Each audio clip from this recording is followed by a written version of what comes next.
Actor Salman Khan के घर पर फायरिंग मामले में एक बहुत मेजर अपडेट आया है।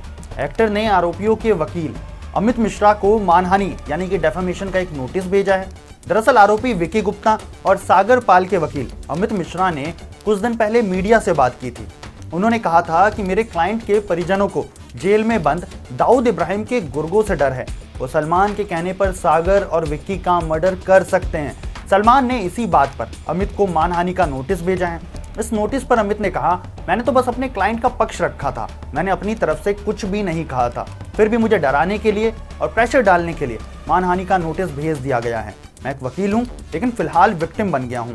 अगर मेरे साथ कुछ भी गलत हुआ तो इसके जिम्मेदार सिर्फ और सिर्फ सलमान खान होंगे। विकी और सागर के परिजनों ने गृह मंत्रालय को लेटर लिखा था। इस लेटर में लिखा था कि हमें आशंका है कि सलमान खान अपनी पावर का इस्तेमाल करके दाऊद इब्राहिम के गुर्गों से विकी और सागर की हत्या करा सकते हैं। ऐसा इसलिए क्योंकि कुछ दिन पहले अनुज थापन की पुलिस कस्टडी में ही संदेहास्पद मौत हो गई थी। हम सरकार से निवेदन करते हैं कि विकी और सागर की सुरक्षा सुनिश्चित करने के लिए उचित कार्रवाई की जाए। अमित ने कहा, सलमान खान ने मुझे लीगल नोटिस भेजकर 48 घंटे के अंदर माफी मांगने को कहा है। उस नोटिस में लिखा है कि अगर मैंने माफी नहीं मांगी तो वो मेरे ऊपर केस कर देंगे। आर्थिक जुर्माने की भी बात लिखी गई है।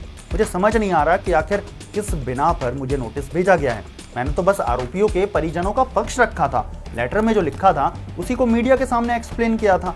अमित कहते हैं कि राम जेठमलानी जैसे कद्दावर वकील ने पूर्व प्रधानमंत्री इंदिरा गांधी के हत्यारों का केस लड़ा था। इसके बाद वो सांसद और फिर बाद में देश के कानून मंत्री भी बने थे। फिर मैंने उन शूटर्स का केस लड़के कौन सा अपराध कर दिया जिस वजह से सलमान मेरे ऊपर इतना आक्रामक हो रहे हैं। दरअसल बात यह है कि मुझे जानबूझकर कानूनी पिछड़ों में फंसाया जा रहा है ताकि मैं परेशान होकर उन शूटर्स का केस छोड़ दूं। इसका अंदाजा इसी से लगाया जा सकता है कि 18 सितंबर को एक आरोपी की जमानत याचिका पर सुनवाई थी, लेकिन मुख्य पक्षकार होने के बावजूद मैं नहीं जा सका। ऐसा इसलिए क्योंकि मैं डरा हुआ था, मैं सहमा हुआ था। मुझे समझ नहीं आ रहा था कि मेरा आखिर आगे होगा तो होगा क्या। अमित मिश्रा के इस बयान के बाद डीएसके लीगल फर्म जो कि सलमान खान के केस को रिप्रेजेंट कर रही है, उनके लॉयर की तरफ से स्टेटमेंट आता है। वो कहते हैं कि हाँ, सलमान खान हमारे क्लाइंट है। उनकी तरफ से हमने अमित मिश्रा को मानहानि का नोटिस भेजा है। अमित मिश्रा मीडिया के सामने खुलकर हमारे क्लाइंट का नाम खराब कर रहे हैं। उनका किसी भी अंडरवर्ल्ड डॉन से कोई भी संबंध नहीं है। ऐसी बेफिजूल की बातें कर रहे हैं। अब चाहे वो कोई भी दलील दे, लेकिन मीडिया के सामने आके तो उन्होंने ही ऐसी बातें की है ना। अब आप ये कहकर बच नहीं सकते कि बोल हम रहे थे लेकिन अल्फाज किसी और के थे, इसीलिए जवाब तो उन्हें ही देना पड़ेगा। दूसरी बात, उन्हें किसी से कोई खतरा नहीं है।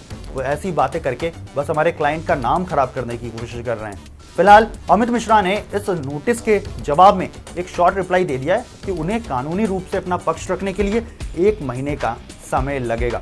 इस मामले के ऊपर जैसे जैसे अपडेट्स आएंगे हम आप तक सबसे पहले पहुंचाएंगे, लेकिन उसके लिए चैनल को सब्सक्राइब कर लीजिए, वीडियो को लाइक कर दीजिए, बेल आइकन को जरूर ऑन कर ले ताकि आने वाली वीडियोस की नोटिफिकेशन आप तक जरूर पहुंचे।